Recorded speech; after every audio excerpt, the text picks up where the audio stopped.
The stock market appears to be doing very well. Things are going pretty well right now. A lot of money is being made, and I'm going to talk to you guys about what's going on and what you might want to look at when it comes to the stock market and all this other good stuff. So buckle up, seatbelt, get comfortable. We're going to get started on the Black Financial Channel right now.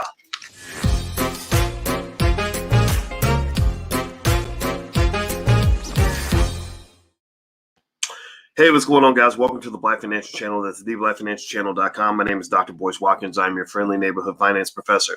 On the Black Financial Channel, we talk about Black economics and Black wealth from a Black perspective. I am not a finance professor who happens to be Black. I'm a Black man who happens to be a finance professor. So everything that I see, everything that I do is through the lens of achieving one specific goal. The specific goal is to close the racial wealth gap and to put our people back on top. And those in the B1 community, we believe in the B1 philosophy. B1 means that we are Black first. We solve our own problems first. We're not here to save the world. We'll save the world after we save ourselves. B1 also means that our children will be number one when it comes to economics and wealth building within the next 50 years. Not all Americans, not all Black people, but B1 people and their children will be running the world within the next 50 years.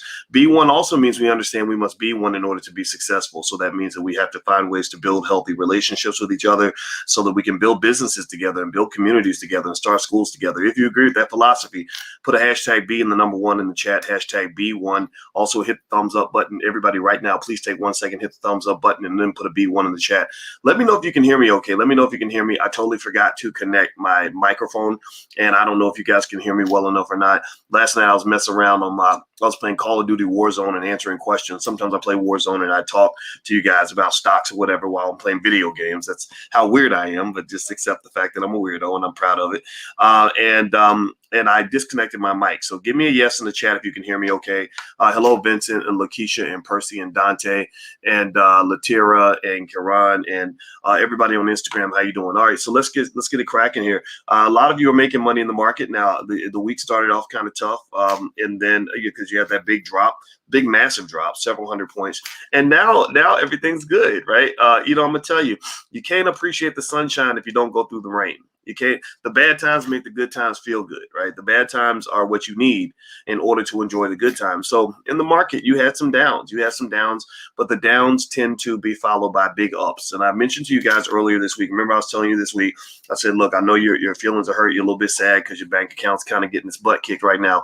But based on my research and the stuff I wrote about in my dissertation, in many cases, when you see a big dip in the course of a day or a week, you tend to see a big up movement the following day or the following week. So there was nothing guaranteed, right? I told you guys that, if usually when somebody catches a cold, they get better, right? So they say, hey, I'm sick, I can't come to work. You say, okay, well, I'll see you when you get back. But every now and then they're really sick. Every now and then they're in the hospital for like 3 months, right? Or maybe they even die, God forbid, right? So you don't know for sure. But in most cases, when they get sick, they get better. So the stock market, in most cases, when it gets sick, it does get better. These standard reversals are kind of common. So, and then also when it gets better, sometimes it gets sick. So just kind of be ready for the fact that some of these gains may be pulled back from you. And so you may want to pop in some stop loss orders or something to protect your portfolio or buy some put options or whatever. But for the most part, if you were buying the dip, which I told you guys on Monday, that's what I was doing. I said, look, I'm going to go ahead and just bite the bullet, grab some cash, buy the dip as much as I can, and then just see what happens. Well, that made some money, right? I made a lot of money because I bought a bunch of stocks when they were really cheap. And so congratulations. Even to those of you who own meme stocks. I told you guys, I'm kind of really done messing with AMC like that. Don't get me wrong. I'll dabble because I like to sell the call options. I like selling covered calls. Covered calls on AMC stock are extremely expensive. So if you're into that kind of thing, that's a good way to make money. But as an investment, as a long-term investment, AMC absolutely is not the best option that's out there. I'm not going to say it sucks. I'm not going to say it's terrible because it hurts people's feelings. And that's what I tend to do because I'm a mathematician. So I tend to just tell it like it is.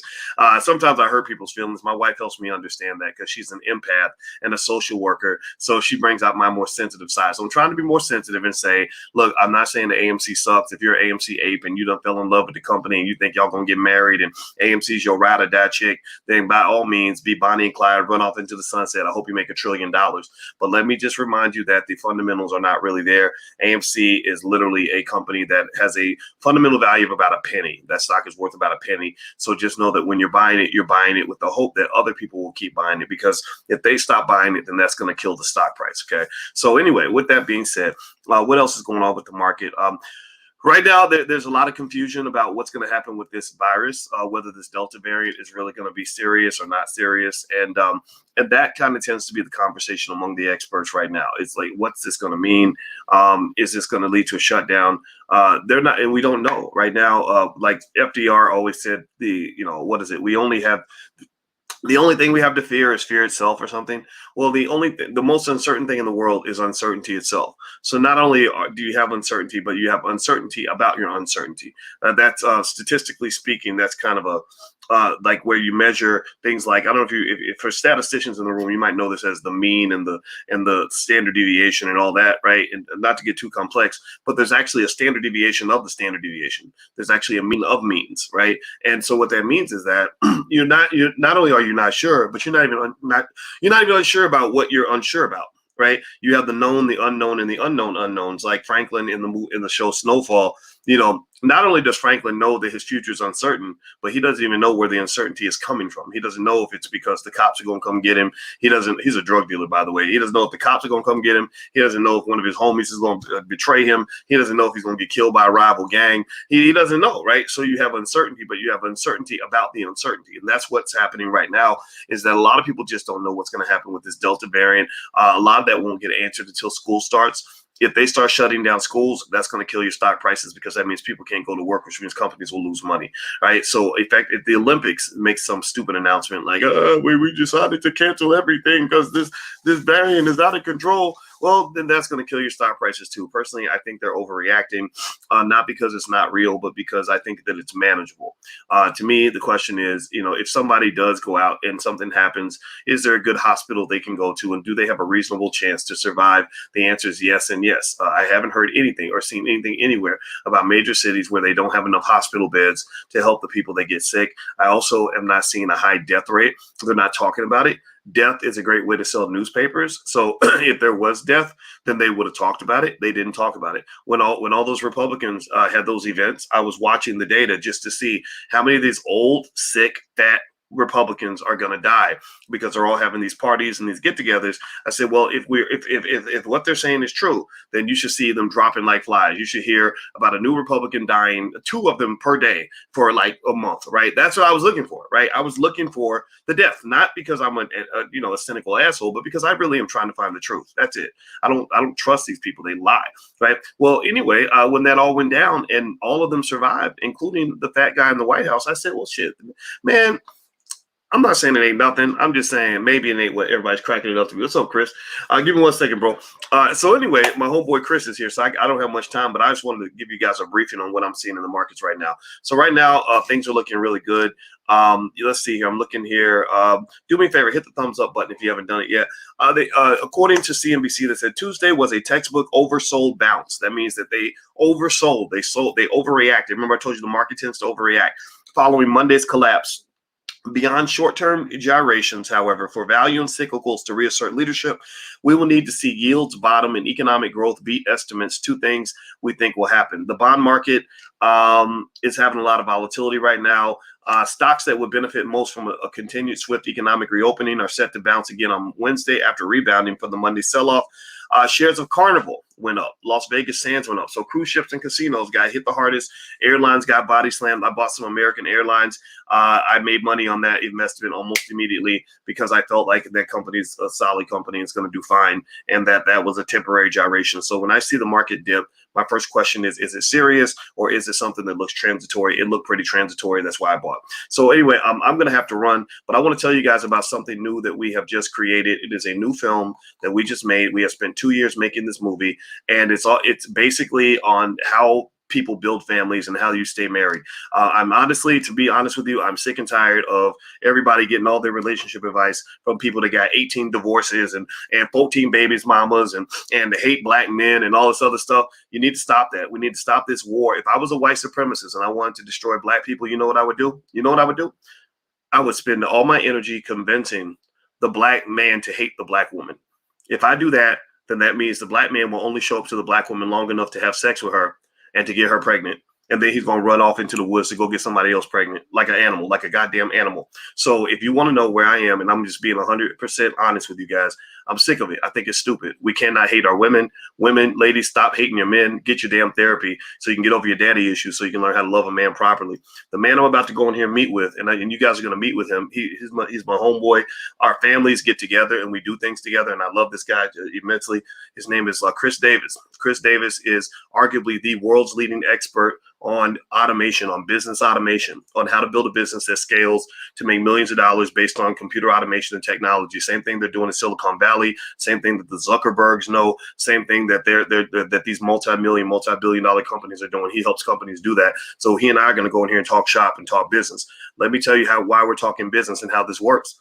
Chris and I are buddies, and we talk together, we do things together, and our families get together. Our wives, hang out, they work out together, we go on trips together, and we do things together as families.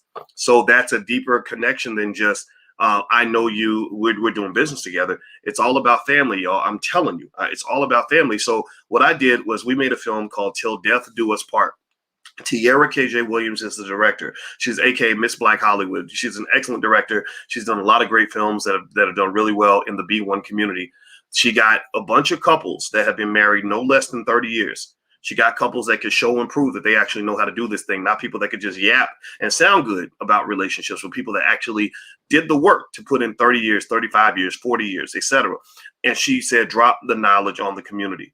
These are your teachers. These are your empire builders. These are the people that can show you how to get it done and how to do it the right way. You do not make relationship and love a do-it-yourself kind of thing.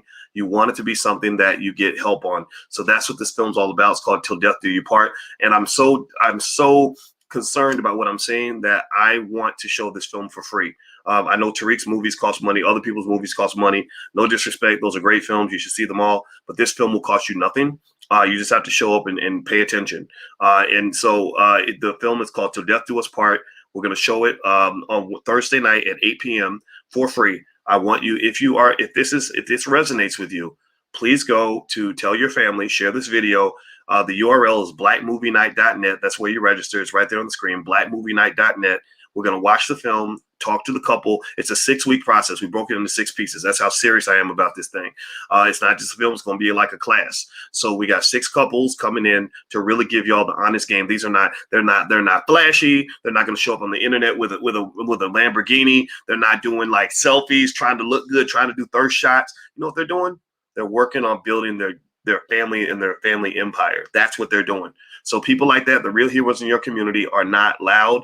Most of them are very, very quiet, and I want these quiet heroes to get the respect they deserve. So if you want to come to see the film, you can watch it for free. It's blackmovienight.net. Go register right now, and I'll see you guys Thursday night. All right, I gotta go. Chris is in there waiting, and I'll let you guys know more. We're talking about some stuff we want to work on together, and I'll keep you guys posted on that. So it's blackmovienight.net. Somebody please type that in so others can see it. That's blackmovienight.net. So let me see here. All right. So somebody says I'll stop throwing shots at Kevin. I'm not throwing shots at Kevin. I'm just being honest with you about the fact that hating black women and attacking and beating up on black women ain't the way to fix this. You got to understand, black people are sick. We are sick. My daddy, my biological father, did not raise me because he was running the streets doing dope. A lot of y'all had terrible mothers. Maybe that created some mommy issues.